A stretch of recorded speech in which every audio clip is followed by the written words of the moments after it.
Can the Carolina Panthers defense be as dominant as the Legion of Boom defense?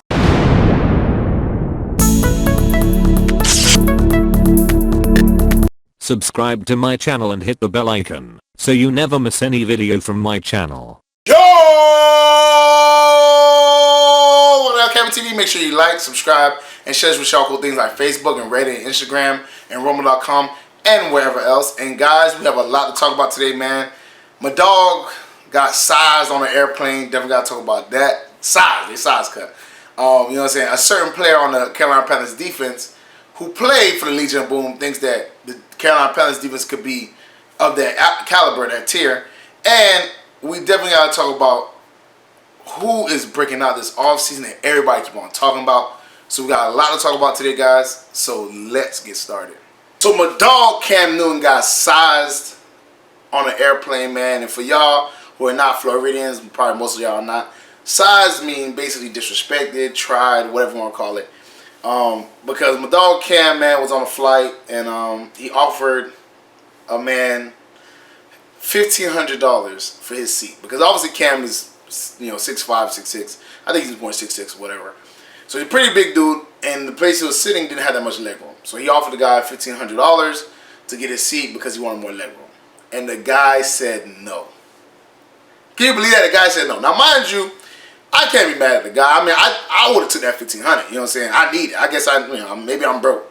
But, you know what I'm saying? I would have took the $1,500, but the guy said no. And to be honest with you, man, I think he was an Atlanta Falcons fan. Or maybe a New Orleans Saints fan. Because to be honest with you, you know what I'm saying? I think most people would take the $1,500. But I do understand what was September 11th and all that situation. And you don't want, any issues on your flight to get you kicked off or anything like that. So I do understand that aspect of it. But, Cam Newton's from Atlanta. He's always in Atlanta.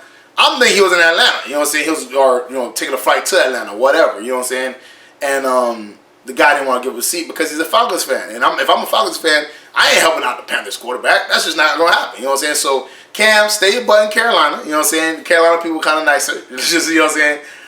And they support you and they rock with you, so you probably would have did it. But, it wasn't a big deal, but I see a lot of people poking fun about it. People, taking jabs at Cam and saying, this is how you get denied, paying somebody $1,500 and all that stuff like that. So, I wanted to poke a little fun at it, man. But it was kind of funny because the way Cam went back to his seat, he kind of looked like, dejected, and he looked kind of sad. You know what I'm saying? Like, all right, you know what I'm saying? That type of situation. So, Cam, cheer up. It was one little situation. Obviously, somebody recorded you, but it doesn't affect our season. It doesn't affect a lot of things with the Panthers band. But it's good to laugh at yourself sometimes. So I'm pretty sure Cam would laugh at himself and be like, hey, it happens to the best of us, man. But it was kind of funny. I'm gonna be honest with you. But like I said, I think he's a Falcons fan or a Saints fan. That's just me, to be honest. Maybe even a Tampa Bay fan. But I feel like it was in Carolina or it was a Panther person that was there, they would have gave it a seat. That's just me being honest. So Bruce Irvin, who used to play for the Seattle Seahawks when they were the Legion of Boom, was speaking recently about the Carolina Panthers defensive, front seven or whatever you want to call it. And he was basically saying that, man, it's reminiscent of that Legion of Boom front seven when they had Bruce Irvin, Bobby Wagner. They had a bunch of, KJ Wright, all those good guys, Michael Bennett, all those guys, right? And he was saying that the Panthers front seven looks similar to that or reminds him of that. Now, mind you, we gotta kind of take this with a grain of salt because he is on the Panthers now, and I'm pretty sure he's on a 1-year contract, so maybe he want to be on a full-time contract, or multiple years or whatever. So you gotta kind of take it with a grain of salt. But I do kind of agree with him. You know what I'm saying? We do have a lot of playmakers. Dontari Poe, K'Wan Short. I mean, Dontari Poe is not really such a playmaker, but K'Wan Short, Gerald McCoy, Luke Kuechly, I think Bruce Irvin gonna be dominant. Mario Addison, double-digit sack guy. Brian Burns, who could be, electric, whatever, as a first-round rookie. So we got some guys. Christian Miller, who, people are saying is going to be pretty good. So we got some guys, man. But, again, you got to remember, he's on the Panthers now. So he's going to say stuff like that, whatever. Just like Chris Hogan saying he was comparing Cam Newton to Tom Brady. Now, mind you, me personally, I don't really make a comparison with Cam Newton and Tom Brady. I mean, Chris Hogan understands, I guess, their confidence and their, calm under pressure, whatever it is. Whatever he said. But for me personally, like, I don't see that comparison. I don't really compare quarterbacks that much anyways. You know what I'm saying? I feel like each quarterback has their own, positives and negatives. But again, like I said, Chris Hogan, he's on the Panthers now, man. He wants a long-term contract. You know, that's how it goes, man. You kind of, you know, butter up your team, butter up your teammates, whatever. You know, especially as a receiver, you want the quarterback to throw more balls to you. And as, you know, a defensive end or, you know, linebacker, outside linebacker, with that Bruce Irvin is, he wants, you know what I'm saying, he's bounced from Seattle to Atlanta and stuff like that. So we'll see. Like I said, I'll take it with a kind of a grain of salt because, like I said, he's on the Panthers. But, you know what I'm saying, I do get where he's coming from, but I think he's kind of reaching. I think, you know what I'm saying, like, he's saying, like, they could be a Super Bowl win. Like, I mean, I think we could win a Super Bowl, but I don't want to say that, whatever, because it's too convenient. You know what I'm saying? I do think it's going to make our secondary look a lot better because we're going to have a much better pass rush, but I don't like the comparisons, man, because you're kind of putting an undue pressure on your front seven or your team in general that it doesn't need. So Cam Newton being Tom Brady, I don't agree with that. And Bruce Irvin saying we're going to be the next Legion of Boom, or we're like Legion of Boom, the front seven. I don't agree with that either because we don't need that kind of pressure. Maybe afterwards we can make that discussion after we win a Super Bowl or something like that.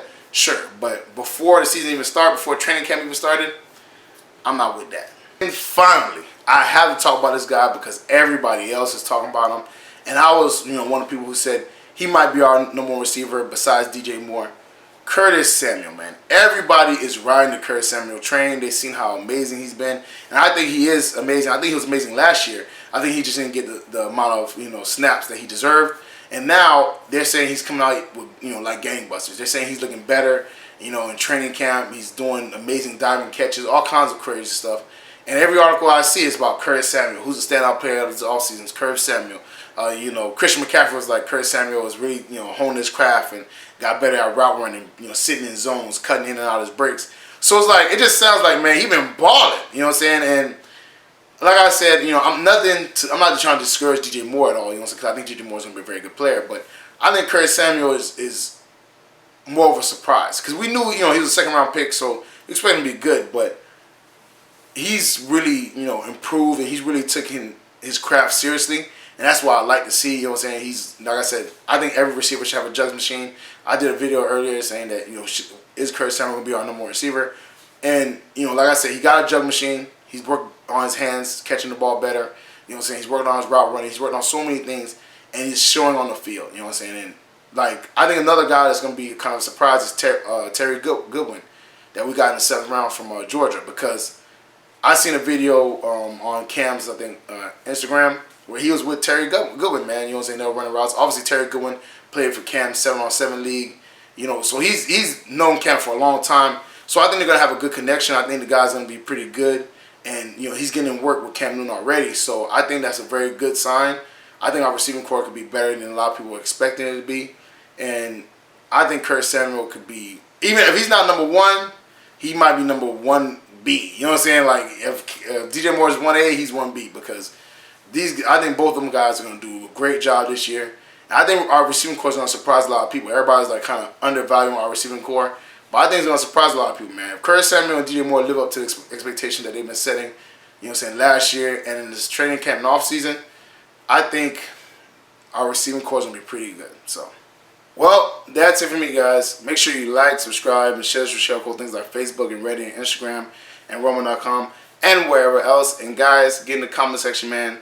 Do you think that our front seven could be like the Legion of Boom's front seven and be dominant and take us to the Super Bowl? Put that in the comment section below. How do you feel about Cam Newton getting sized?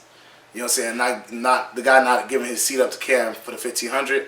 Let me know that in the comment section below. And do you think Curtis Samuel is having a breakout season or a breakout off season, and that will lead to a breakout season in the league? So let me know all three of those in the comment section below. Check out my Spreadshirt account. That link is in the description. Check out the Patreon page. That link is also in the description below. Check those out, man. LCameraTV apparel is always out here. You know, join the Patreon page. You know what I'm saying? Exclusive content, all kinds of cool stuff. Definitely check that out. Check out my dog Renan Steen's page. We have started a podcast. Some of you guys already seen it. Shout out to OG Loke, who commented on one of the videos, man. And I think you guys really like it. We talk about a lot of cool stuff, man. It's going to be in the end screen. I think you guys really like it. So definitely check that out when you have the opportunity. Share it with all your Panther family, friends, you my Panther related, my football related. Y'all already know what it is, man. Thank y'all for rocking LCameraTV, because LCameraTV rock with Panther Nation. Y'all already know what it is, man. And I'm going to see y'all next time. Peace.